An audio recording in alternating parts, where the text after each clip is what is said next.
We met Abigail Jeffrey in a camp for displaced people just after Fulani militants attacked her village in April. The attackers killed Abigail's husband. Thankfully, they did not burn down her house like they did most of the others in the village, but they destroyed most of her other belongings. These attacks caused great suffering for Christians in northern Nigeria, coupled with the economic impact of COVID-19 restrictions.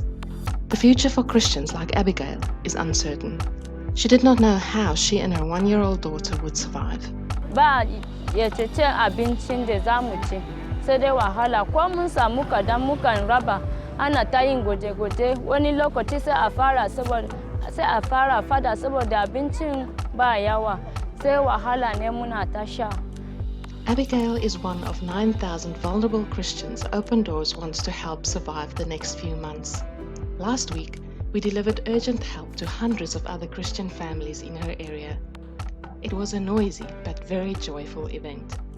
Abigail has since moved back to her home. Thanks to your generosity, we could provide enough food to see her and her family through the next 3 months. We also gave her fertilizer to boost the farming that now squarely rests on her shoulders. Gaskiya ina da farin ciki saboda abincin da an bamu yau wannan.